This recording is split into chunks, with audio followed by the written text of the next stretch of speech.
Al debatir en la sesión de la Comisión Permanente temas de la seguridad en el país por el agonizante PRD, el diputado Marcelino Castañeda indicó demagogo y falsario que los mexicanos se preguntan cuándo se acabará la ola de violencia que dizque se sufre. El país sin guerra es el más violento del mundo, y más para los migrantes. Un ejemplo, dijo, haciendo uso de la necropolítica, fue lo sucedido en Matehuala, San Luis Potosí, donde fueron secuestrados en un tramo que, según él, por meses ha estado en constante denuncia y donde el crimen organizado dice actúa con toda impunidad. Además, afirmó con vileza que esa escena se repite en Nuevo León, Guerrero, Zacatecas, Tamaulipas, Baja California, Oaxaca y Puebla, casualmente escogiendo estados que gobierna Morena, excepto Nuevo León. Finalmente, usó cifras alegres para mentir en que supuestamente el 62.1% de la población se siente insegura en su entorno inmediato. La seguridad es la base de cualquier organización política y hoy se ha abandonado esa función, espetó. Exigimos condiciones que permitan el desarrollo del país. Queremos un gobierno seguro. La cifra de mujeres desaparecidas aumenta cada día. Finalizó su ataque. Tras escuchar al lacayo de los lacayos de Claudio X González, es decir, los del PRIAN, el diputado Hamlet García Almaguer de Morena le aclaró contundente que 4 estados concentran la mayor parte de homicidios, mencionando que los estados de Chihuahua, priista, Guanajuato, panista, Jalisco, emesista y el Estado de México, priista, son los que concentran la mayor parte de homicidios cometidos en el país. De esos delitos, 451 se cometieron en Chihuahua y 675 en Guanajuato, en el más reciente periodo. Afirmó tajante que los datos son concretos, duros y no mienten. Eso va a cambiar cuando se transforme a esas entidades y Morena las gobierne. En Chihuahua y Guanajuato en 2024, Jalisco en 2024 y el Estado de México a partir de 2023. Le sentenció finalmente para destruir las aspiraciones de los narcos del MacPrian. Veamos enseguida cómo el lacayo perredista de los lacayos prianistas de Claudio X González es destruido por el diputado Hamlet García, restregándoles que donde gobierna Morena, el crimen se detiene. Con su venia, diputado presidente. Solo por no dejar, quiero recordar que el PRD todas las elecciones ha obtenido más votos que el PT.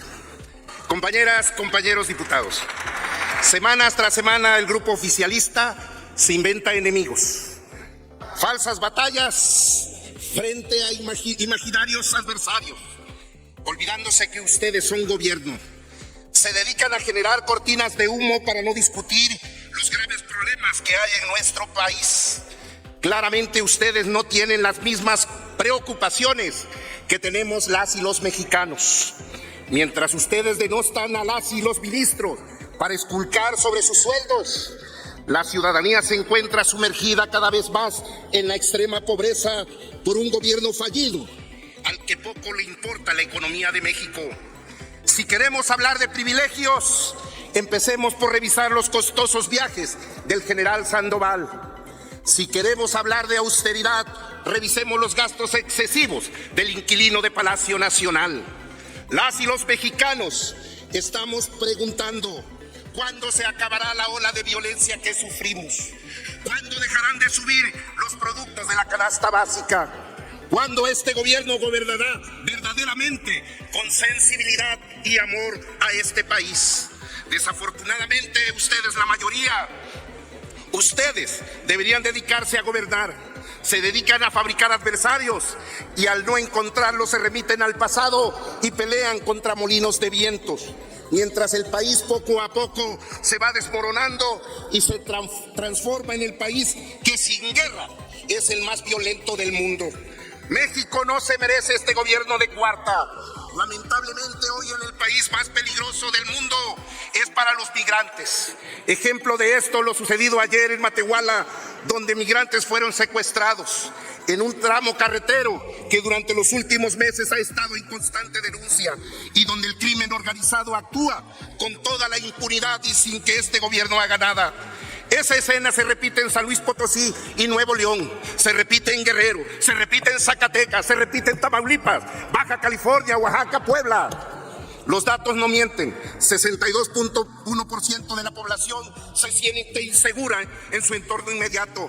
La seguridad es la base de cualquier organización política. Hoy, en su afán de buscar enemigos, han abandonado esta función de quienes fueron electos. Exigimos condiciones que permitan el desarrollo de nuestro país. Dejen de buscar en el pasado. Lo que pasó ayer ya lo sabemos, y desde el grupo parlamentario del PRD, la única y verdadera izquierda de México, lo denunciamos en su momento. Hoy ustedes gobiernan. Busquen soluciones, no pretextos. Den la cara al crimen organizado. No le ofrezcan abrazos, porque con eso solamente están traicionando a quienes les dieron su confianza. Queremos un gobierno seguro que concluya. Que ustedes no saben otorgar.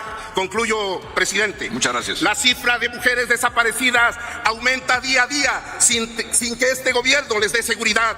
Incluso los recursos públicos que se destinarían para mujeres vulneradas, ustedes las están utilizando para el proselitismo electoral, que concluya, abandonándolas a un entorno de violencia. Si aman a México, pídanle perdón y corrijan el rumbo de gobernar. Es cuanto. Gracias, presidenta.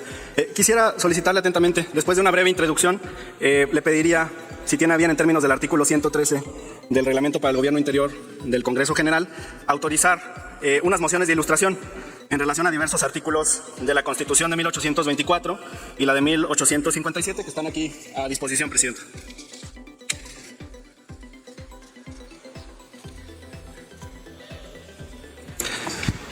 Con la autorización de la presidencia. Bueno, los datos son concretos, los datos son duros, los datos no mienten, decía un legislador de la oposición. Y aquí están, los hemos preparado y agradezco a mi compañera Julieta Ramírez, diputada federal también del Grupo Parlamentario de Morena. Los estados de Chihuahua, gobernado por el PAN; Guanajuato, desgobernado por el PAN; Jalisco, desgobernado por Movimiento Ciudadano; y el Estado de México, a punto de finalizar más de 90 años de desgobierno del PRI, son quienes concentran la mayor parte de los homicidios cometidos en nuestra República. 451 en el Estado de Chihuahua, 675 en el Estado de Guanajuato, además con factores, porque no solamente es el número, sino la relación en cuanto a la población, de 12.05 al millar y de 10.95 al millar. Una catástrofe que está focalizada y está detectada. ¿Cuándo va a cambiar esto? Cuando transformemos esas entidades, cuando Morena gobierne en Chihuahua, cuando Morena gobierne en Guanajuato en 2024, cuando gobernemos el Estado de Jalisco en 2024 y cuando gobernemos el Estado de México a partir de este año. Muchas gracias. Ahora, senadora, presidenta, solicitarle las mociones de ilustración, por favor. Los artículos 124, 125, 126, 127 y 132 de la Constitución de 1824 y los artículos 91, 92 y 93 de la Constitución de 1857. Permítame, solicito a la Secretaría de Lectura al articulado anteriormente mencionado.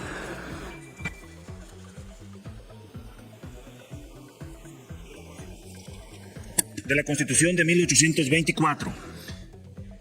Artículo 124. La Corte Suprema de Justicia se compondrá de 11 ministros distribuidos en 3 salas y de un fiscal, pudiendo el Congreso General aumentar o disminuir su número si lo juzgare conveniente.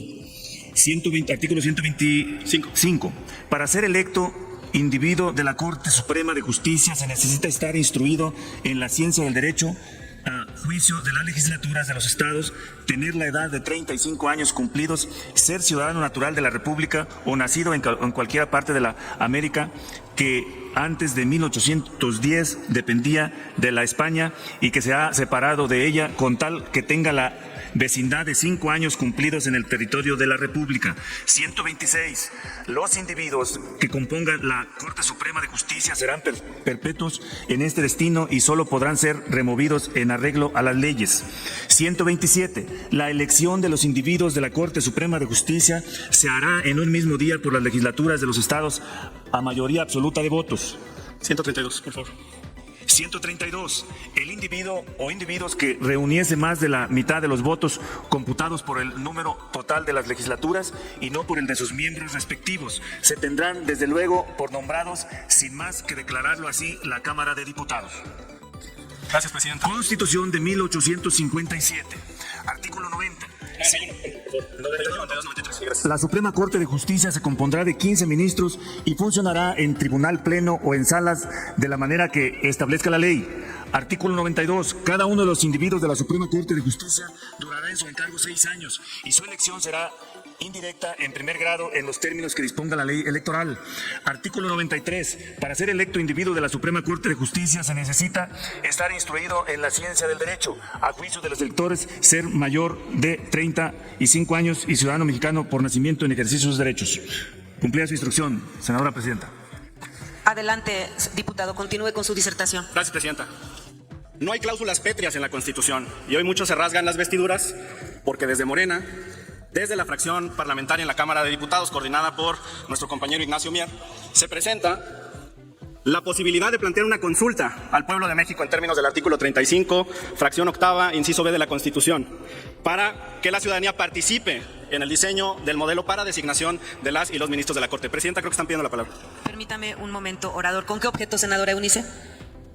Para ver si a través de su conducto el orador me permite una pregunta. Permítame, diputado, ¿acepta usted una pregunta de la senadora Eunice Romo? Con mucho gusto, presidente. Muchísimas Tiene un gracias. minuto para hacer su pregunta, senador. Sí, con gusto. Diputado Hamlet, el día de hoy el tema que la oposición pone a discusión es el tema de seguridad y pareciera que ahorita empezamos en su disertación a escuchar sobre un plan C y seguramente van a empezar a gritar al tema, pero sí hay tema. Resulta que la Corte admitió un amparo para que la reforma a la Guardia Nacional se echara para atrás. Y entonces entiendo que la Suprema Corte no está consultándole al pueblo, porque el pueblo lo que necesita y lo que demanda a los legisladores, al presidente y a la Suprema Corte de Justicia es seguridad. Y entonces, si la Corte estuviera cerca del pueblo, sabría que lo que demanda lo están echando para atrás. Hoy el presidente habla de reformar al Poder Judicial para limpiar, moralizar y purificar. Y esto lo tiene claro el presidente. ¿Cree usted que el Poder Judicial considera que el pueblo tiene capacidad, madurez y confianza para poder ponerlo en una consulta popular? Por sus respuestas, muchas gracias. Gracias. Tiene 2 minutos para contestar, diputado Hamlet. Gracias, presidenta. Existen muchos puntos de contacto entre ambas situaciones. Uno es el que usted bien comenta, senadora. Además, si la crisis de inseguridad en el país está demostrada con estas cifras particulares en el estado de Jalisco, mi estado, en el estado de Guanajuato, en el estado de Chihuahua, en el estado de México, aunque eso está por terminar, pues resulta evidente que este problema se resuelve, por una parte atendiendo las causas, que es lo que hace el presidente de la República, con los derechos sociales, con los programas que atienden a las juventudes de nuestro país, que les permiten tener oportunidad de desarrollarse tanto en el empleo como en sus estudios. Pero también las consecuencias se pueden impactar a través de la Procuración y la Administración de Justicia. Aquí está, por ejemplo, el diputado Llaven, quien fue fiscal general del estado de Chiapas. Entonces, la crisis de inseguridad también se resuelve a través de estos órganos, quienes procuran justicia y quienes administran justicia. Y el planteamiento que hace el presidente de la República el día de hoy por la mañana tiene precisamente ese sentido, el de buscar transformar el sistema de impartición de justicia de nuestro país. Las mociones de ilustración que amablemente autorizó la presidencia tenían por objeto demostrar cuál ha sido el desarrollo histórico de la Suprema Corte. Y aquí podemos advertir cuestiones evidentes. En un inicio, en 1824, eran 11 ministros integrados en 3 salas y su cargo era vitalicio, no había forma de removerlos. El constituyente determinó que ese modelo ya no era adecuado. Por cierto, a esos integrantes de la Suprema Corte no los elegían los ciudadanos, sino las legislaturas de los estados, en una sesión que se celebraba el mismo día en toda la República. No podían saber los congresos que estaba votando otra entidad. En 1857 se amplía la Suprema Corte de 11 a 15 ministros, pero se restringe el tiempo de su mandato. En 1824 era vitalicio, en 1857... Diputado, ¿ya terminó usted de contestar? Sí, para y que sigo con mi tiempo, presidente. Entonces continúe con su disertación. Muchas gracias. Pasó entonces de un mecanismo de designación vitalicia a un periodo de solo 6 años, en una elección indirecta en la que participaba el pueblo de México. ¿Cómo se organizaban? La ley secundaria es muy clara. El país se dividía en distritos de 40,000 habitantes y los municipios se dividían en secciones integradas por 500 electores. En una fecha determinada, los ciudadanos se reunían en todo el país para votar en todas las secciones y designar a un elector que los representaría ante la cabecera distrital. En esa cabecera distrital se reunían en otra fecha los electores en Permítame, representación... Sí. diputado. ¿Con qué objeto, diputado? Solicitarle por su conducto si el compañero legislador me acepta una pregunta. ¿Acepta el orador una pregunta? Con mucho gusto. Tiene un minuto, diputada, para hacer su pregunta. Muchas gracias. Diputado Hamlet, ¿considera que usted que en atención al artículo 35 de la Constitución, que es de trascendencia nacional, la consulta sobre si se deben elegir o no a los ministros de la Suprema Corte? Gracias. Tiene 2 minutos para contestar, diputado. Gracias, presidenta. Tan es de trascendencia el método de designación de ministros de la Corte que la propia historia constitucional de nuestro país lo demuestra. Se reunían entonces los electores en las secciones de todo el país. Cada sección incluía 500 electores. Y ellos designaban a un representante que iba a la cabecera distrital y emitía un voto en representación de todo ese grupo. En zonas urbanas diríamos que es una colonia. colonia y en zonas rurales diríamos que es un pueblo a quien representaban. Y ahí en una fecha votaban primero por el presidente de la República y después por el presidente de la Suprema Corte de Justicia de la Nación. Es falso entonces que en nuestra historia constitucional no exista un ejercicio de relevancia y trascendencia nacional en el que participara todo el pueblo de México, en todos los estados del país a través de los distritos y en todos los municipios del país a través de las secciones. El artículo 22 de la ley reglamentaria de esta Constitución de 1857, en el apartado de designación de los ministros de la Suprema Corte, y el 43 son los que señalan este procedimiento. Ha fluctuado entonces el sistema por el que elegimos a los ministros de la Corte. Hoy son, otra vez, como en 1824, 11 ministros, pero en lugar de 3 salas existen solo 2. Y hoy no son vitalicios, como en 1824, ni duran 6 años, como en 1857, sino que son designados por periodos de 15 años. Hoy el método ya no implica la participación del voto popular, como en 1857, sino solamente la presentación de una terna por el presidente de la República ante el Senado, que debe ser votada, como ustedes saben, por 2/3 partes. En ese sentido, la propuesta del Grupo Parlamentario de Morena, que ha secundado el presidente de la República hoy en la mañana, significa someter a un debate nacional la fórmula de designación de ministros de la Suprema Corte de Justicia de la Nación y que recuperemos esa brillante época de la Constitución Liberal de 1857. Ha contado su tiempo de respuesta, perdón, para que continúe con la disertación. Casi termino. Agote su tiempo, gracias. Casi termino, presidente. Que recuperemos esa brillante legislación de 1857 y de nueva cuenta le demos voz al pueblo de México en la determinación de la designación de sus ministras y ministros de la Suprema Corte de Justicia de la Nación. La petición de consulta colma con los requisitos del artículo 21 de la ley de consulta. Será firmada por legisladoras y legisladores del Grupo Parlamentario de Morena. Está demostrada la trascendencia nacional y no es una materia electoral. Muchas gracias, senadora presidenta. Dale en me gusta, suscríbete, activa la campanita y compártelo para que más gente lo vea.